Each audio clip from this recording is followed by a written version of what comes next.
ममता बनर्जी जी को पता नहीं क्यों शौक हो गया है प्राइम मिनिस्टर का जो माहौल उभर के सामने आ रहा है। आप देखिए कि सिख है, बीजेपी बड़ी पार्टी है और उसका जो लीडर हो, चाहे वो जिनको माने वो प्राइम मिनिस्टर, लेकिन अगर अपोजिशन से कोई सरकार बनती है तो हम कांग्रेस के लोग, हमारे लीडर हैं राहुल गांधी, 3 सूबों में अभी भी हमारी सरकार है। 2-3 सूबों में हम दूसरी पार्टियों के साथ मिलकर सरकार में हैं। लगभग 6-7 सूबे ऐसे हैं जिसमें हम बीजेपी के खिलाफ अकेले एक ही पार्टी है जो लड़ रही है और जिसके वो एमएलएज हैं, एमपीज हैं, वो कांग्रेस पार्टी है। तो अगर इधर से कोई अपोजिशन से कोई प्राइम मिनिस्टर होता है तो मेरे समझ से राहुल गांधी जी के अलावा कोई नहीं ये करता है। ममता बनर्जी जी की एक पार्टी है, एक स्टेट की पार्टी है, नीतीश कुमार जी की एक स्टेट की पार्टी है और कई पार्टियां ऐसी हैं जो एक एक स्टेट की हैं। और तो उसके मुकाबले में कांग्रेस 10-15 स्टेट में काफी सिग्निफिकेंट प्रेजेंस है हमारा।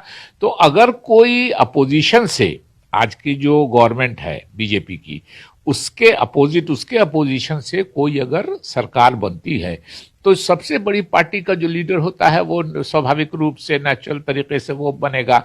तो सबसे बड़ी पार्टी के लीडर हैं राहुल गांधी जी। अगर किसी को ये खुशफहमी है, चाहे वो ममता बनर्जी जी हों चाहे दूसरे लोग हों, वो एक कोशिश कर रही हैं कि तोड़ तोड़ के कांग्रेस के लोगों को ले जाने की कोशिश कर रही हैं। लेकिन जो लोग कांग्रेस की नीतियों पे यकीन करते हैं, कांग्रेस के सिद्धांत पे यकीन करते हैं, कांग्रेस के उसूलों पे यकीन करते हैं, और इस बात को सीधा सीधा मामला है ना कि जो सबसे बड़ा अपोजिशन की पार्टी होगी, अगर सरकार अपोजिशन की बनती है तो उस सबसे बड़ी पार्टी का नेता होना चाहिए प्राइम मिनिस्टर। और राहुल गांधी जी कांग्रेस अपोजिशन की सबसे बड़ी पार्टी है, उसके नेता हैं। अगर अपोजिशन की कोई सरकार बनेगी तो स्वाभाविक रूप से क्लेम राहुल गांधी जी का होगा, वो कबूल करें नहीं करें। लेकिन हम कांग्रेस वाले इस बात को मानते हैं कि अपोजिशन की सरकार बनेगी तो राहुल गांधी जी हमारे प्राइम मिनिस्टर होंगे। देखिए, बीजेपी को फायदा कराने की कोशिश हो रही है यकीनी, लेकिन जो अवाम इस मुल्क की है वो फैसला करेगी ना। और अवाम का फैसला आप जानते ही हैं, अवाम का फैसला होगा है कि कितने सूबे में कौन पार्टी है, किस पार्टी को कितना एमएलए है, किस पार्टी को कितना एमपी है, कितना वोट का परसेंटेज मिला है।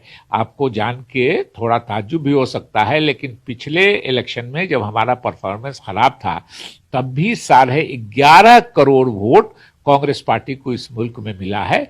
इसलिए हमको सबको समझना चाहिए कि अगर अपोजिशन की सरकार बनेगी तो राहुल गांधी जी वजीर आजम बनेंगे। ये हम लोगों की, कांग्रेस की ये मांग है, और कांग्रेस की मांग ही नहीं, यही नेचुरल जस्टिस का जो तकाजा है वो यही है कि सबसे बड़ी पार्टी जो अपोजिशन की हो, अगर अपोजिशन की सरकार बनती हो तो उसका लीडर प्राइम मिनिस्टर होना चाहिए। अभी जो 2 सीटों पर बाई इलेक्शन हुए थे उसमें हमारा समझौता नहीं हो सका था।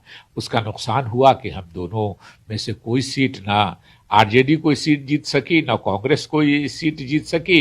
इसलिए इससे सबक लेके आगे सोचेंगी दोनों पार्टियां कि हमको मिलकर लड़ने में फायदा है या अकेले लड़ने में फायदा है। लेकिन ये बता देते हैं कि अलायंस पिछले इलेक्शन में 2 बाई इलेक्शन जो हुआ उसमें नहीं था, और जिसके नतीजे में दोनों सीटें सेकुलर पार्टियां हार गई।